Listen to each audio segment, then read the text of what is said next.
So we're on the communication skills unit again today, but we're looking at the last learning outcome, which is learning outcome 3. Learning outcome 3 is quite a nice one actually, and it's something that you can use on a daily basis, especially if you're working in the health sector at the moment as well. So learning outcome 3 is be able to communicate in writing. So 3.1, explain the uses of different forms of written communication in a healthcare setting. 3.2, communicate information using appropriate written styles and methods. 3M1, use appropriate technology and supporting graphs, diagrams, and/or artwork to support written communication. 3D1 is to evaluate examples of different forms of actual written communication found in healthcare settings. So let's get the PowerPoint up. So just for the first couple of sections, we're going to talk about what written communication is. So in written communication, it's extremely important, and it's quite regular that within health services, you actually do have written records on a daily basis. And it's really important that you keep these at a good standard and up to date so that you can, for the main reasons that I'm going to point out here. So it's to make sure that the care and the treatment can be continued safely. So it really doesn't matter who's on duty, because there'll be somebody looking after that patient 24/7. So if I've come in, I've done some treatment, I need to make sure I've written it down so that when Nancy comes in a couple of hours later, she can see that, oh, Afsha did this. And after Nancy's been in, Junaid can come in and say, right, okay, Nancy gave this treatment at this time, I need to do this follow-up now. But if we don't write these things down, we don't know what's going on. We might duplicate the services. We might end up giving them the same medication, which could be dangerous for them. So you need to make sure that it's recorded regularly. It's also to record the care that the patient's been given, like I said, and it's to make sure that there's an accurate record that can be used. So if any, hopefully nothing ever goes wrong. But if anything does ever go wrong, it can be used as evidence. So if there's ever a complaint about somebody being given too much medication or not being given any medication, they're saying that you didn't give me my daily tablets at 7 a.m., but you know that you did, you can back it up with that evidence, that record that shows that you wrote it down, what time you gave it, and who actually gave it. So there's some principles of written communication that you most likely do already on a daily basis, especially when you're in work. So when you've delivered the care, as soon as you've delivered the care, make sure that you write down exactly what you did as soon as possible. Don't delay it. It'll take a couple of seconds for you to do. It might take a minute to do, but you need to do it as soon as, rather than walk out the room, treat another patient, and then think, oh, I've not wrote that down. Write simply and clearly. Make sure that handwriting is legible. Now, I'm quite bad for this. When I'm writing ideas down, my handwriting can go from good to really bad, because sometimes I'll rush through things. So you've got to make sure that it is readable. Even though I can read my handwriting, not a lot of other people can do when I've made it, when I've been rushing and putting notes down. So make it legible and make sure there's not any errors in there, or the least amount of errors into there, especially if you're typing it into a computer. Put down the dates and times as accurately as possible. So check your watch when you're giving them meds. Just make a quick note on a piece of paper so that if you are typing it into a laptop, then you can know exactly what time things happen. Don't put down personal opinions like, oh, Mrs. Smith was really cranky today. She really bit my head off. Don't put anything like that down. And don't write anything judgmental either, or be abusive or insulting, because these reports can be requested and there's a lot of other people that are going to see them. So it's not professional to be doing that. So after all of that, we're going to go into 3.1, which is explain the uses of different forms of written communication in the healthcare setting. So we know there's a lot of written communication that is part of healthcare. Part of social care, part of early years setting. It's a way for us to keep records. It's a way for us to plan care and to put daily reports down.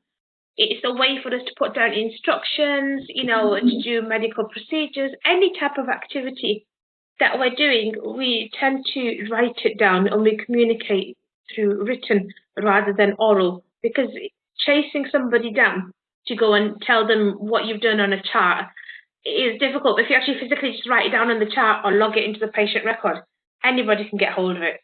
That is accessible to. So within your health services, again, it's very important to keep records, and it is through the same points that we've just gone over previously in the last slide. So again, from the principles of what the Royal College of Nursing say, I've already gone through this.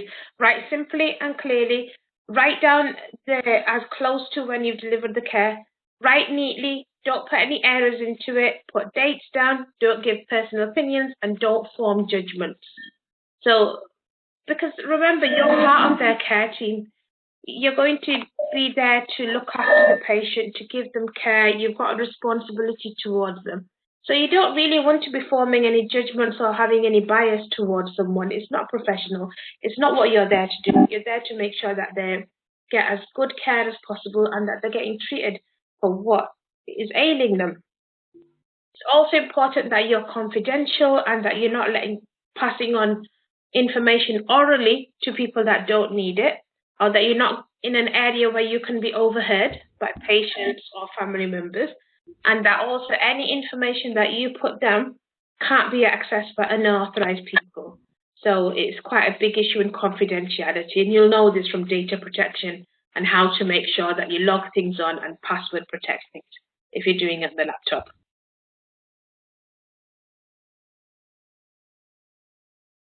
So when we're writing, so good writing skills actually do create good impressions.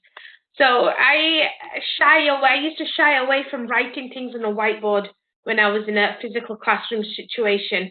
And that's something that I've had to physically work on to make sure that my whiteboard writing is terrible. Seriously, I have to really focus to make sure that I don't write in slanted ways, that I do take my time actually write things down. I can't just put reams and reams off as if I do on paper, which is normal for me. So that's something I've had to work on, because your writing skills, having good writing skills, will show an impression to the person that's looking at them about what you are. And unfortunately, judgments do get formed. So it's important that you present the text well. If you're doing typed work on a computer, make sure that you're not going all fancy and doing italics or making it bold for no reason or underlining it. Just keep it simple and clear. Make it easy to read.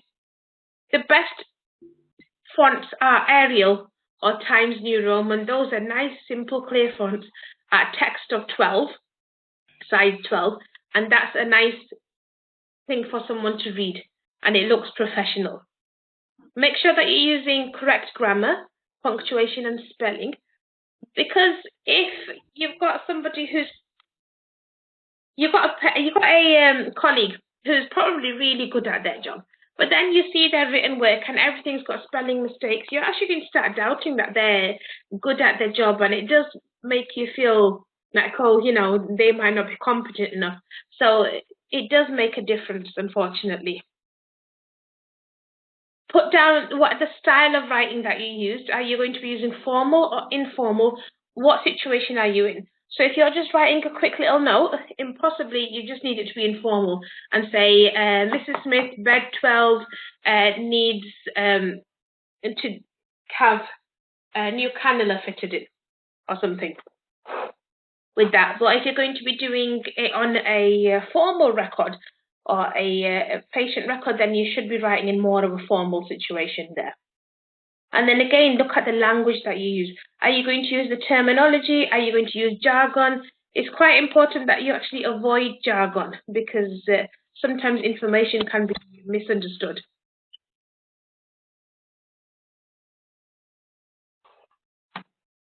So are we all okay so far with what I'm going through? Yeah. Thank you. Yeah. And then we have specialist communication, like we talked about yesterday, that there is different types of communication. So people that work in healthcare and early years. Yeah. Pardon? Sorry, did somebody ask something? Okay. So, when I've worked with young children, I've had to adapt the way I speak to them. When I've talked to older children or young people that are in high school or even adults that I teach now, I've adapted the way I speak to them. So we interact with different people depending on what their own individual needs are, what sort of understanding they have. So we have, even through the simplicity of adapting the way we talk to little ones or older ones or adults, that is a type of specialist communication as well. There are others that are interactions that are actually classed as specialist communication. That's things like Braille. Now, I remember a young boy that I supported that had zero vision at all. He was visually impaired. He couldn't see at all. Now, we had teachers and teaching assistants that were trained in actually helping him one-to-one, and they were trained in how to read Braille and how to teach him to read Braille. He had a specialist typewriter and all that. So you do have specialist communication that you might do.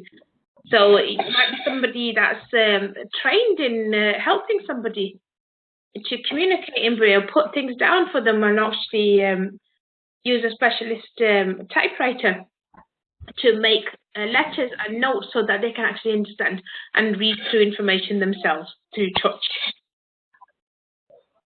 And then you've got sign language. Sometimes you might need somebody to come in who is hearing impaired, and they might need somebody to translate for them from sign language.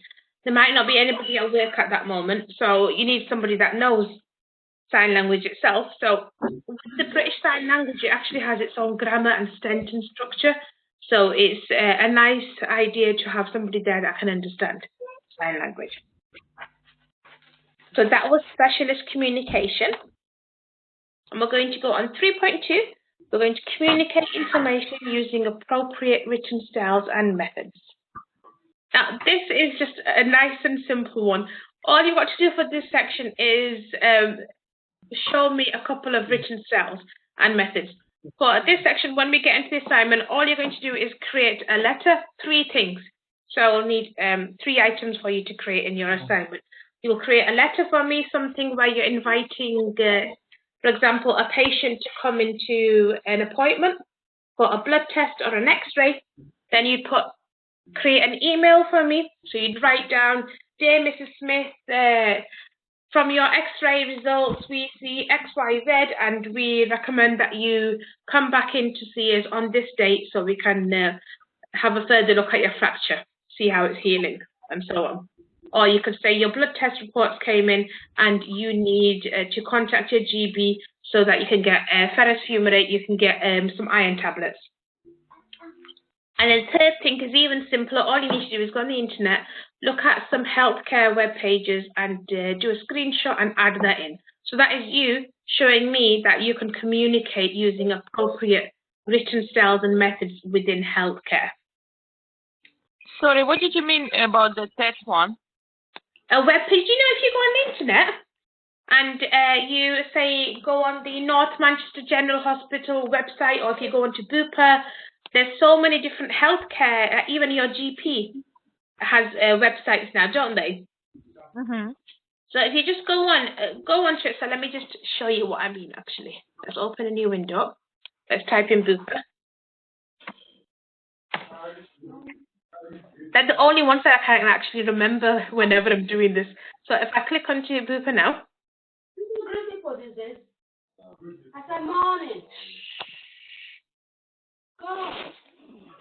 All I will need to do is take a snapshot of this, take a screenshot of this, or you could go on to click one of them. So this is a web page, so all you need to do is accept cookies, there you go. Take a screenshot of this and copy and paste it into your assignment, because you're going to be creating a letter, which is inviting somebody to an appointment.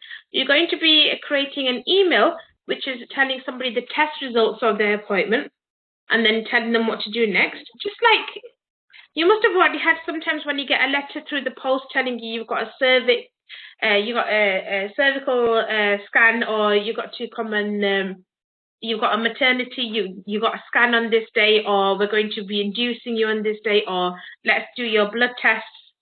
So you get a whole lot of different communication, don't you, through letters and so on. So you just got to show the same type of thing there. Okay. So make a letter. Dear Mrs. Smith, we're inviting you to an appointment on the 7th of July at 10 a.m. Please let us know if you can't attend, and then put down a fictional phone number.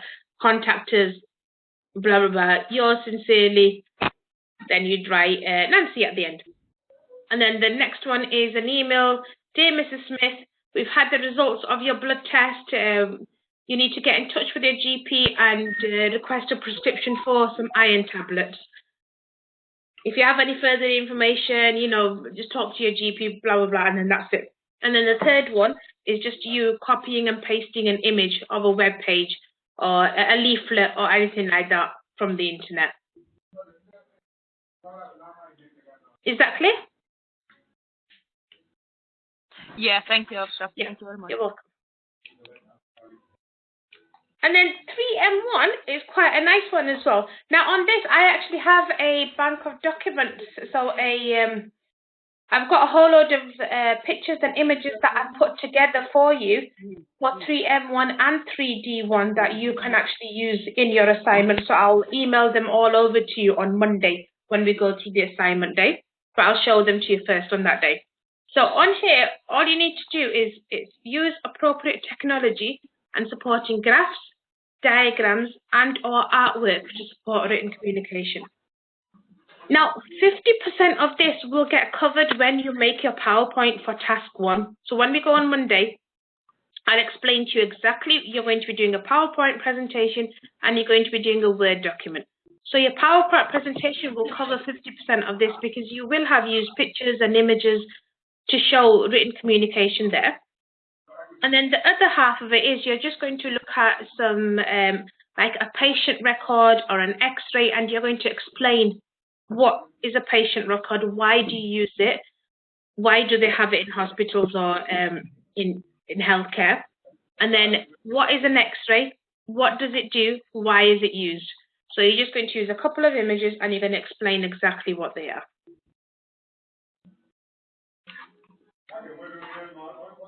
And then 3D1, we're going to evaluate examples of different forms of actual written communication found in healthcare settings. So again, you're just going to use a couple of images on here. You're going to look at patient records, you're going to look at signage that is in and around the hospital, you know, through them. And I'll actually show you what I'm talking about with the document that I've created with that after I've gone through this. So when we're doing record keeping, there's lots of reasons that we actually keep records within hospitals and healthcare centres, anywhere, to be honest. So it's to make sure that you have a complete record of the patient's services and the journey that they've gone through, and also to make sure that you can continue their care if they're going between services. So if they've been in hospital, now the community nurses are going to be coming to look after them, that they can actually be looked after in a smooth and seamless way.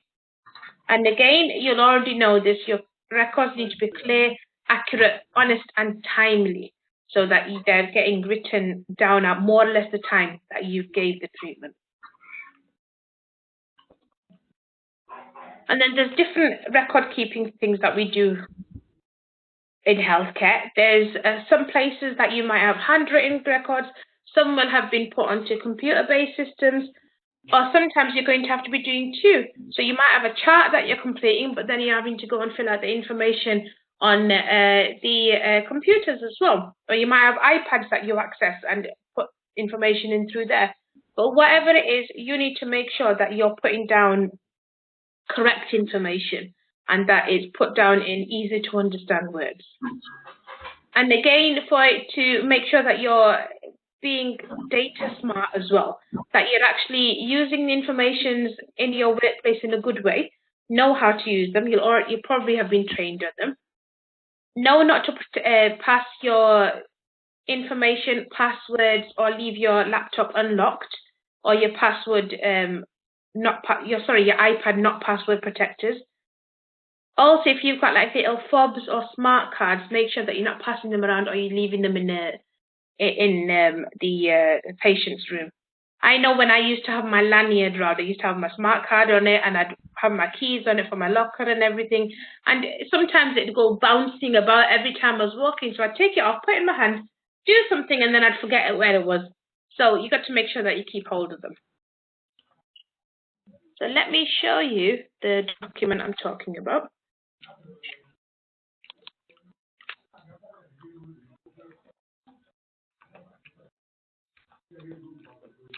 Where is it? Communications.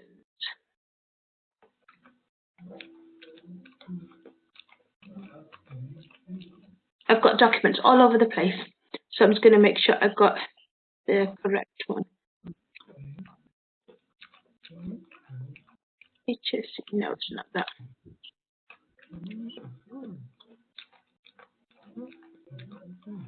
Just bear with me. I'm not quite with it right now. Ah, there you go. I really need to start putting them all in one place. I put one in one folder, another in another folder. So I've got this here. So if you wanted to go for the merit and distinction, I've got these documents that I've already taken off the internet. And all you've got to do is copy and paste these into your assignment and then explain what they are. And now there is one thing on here that I noticed the other day. I put this down thinking it was an accident form, but it says motor vehicle accident form. Just ignore that. Just pretend it's an accident form from healthcare. So you've got two forms of written communication here, a treatment record and a accident report form. So you would talk to me, why do we have these treatment records? What are they for? Why do you use them? How often do you fill them in? And then this accident report, you know, if accident form, if somebody has an accident at work, or what are they there for?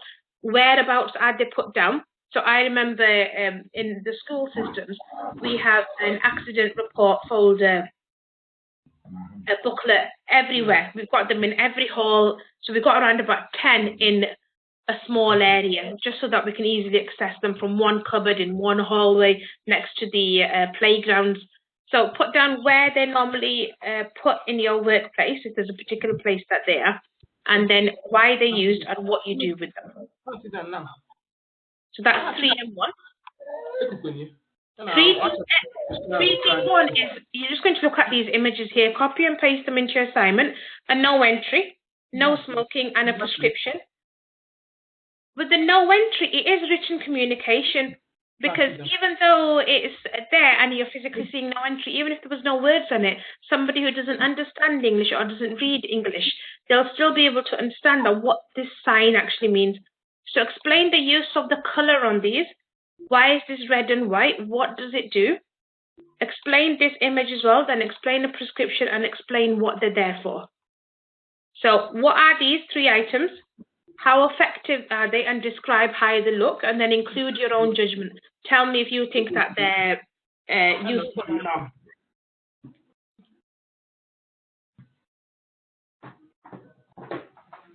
So that's it for learning outcome 3. We've gone over a few items, done different forms of communication, different styles of communication, looked at some arts and crafts, appropriate technology, and then some examples of written communication. Going to stop recording.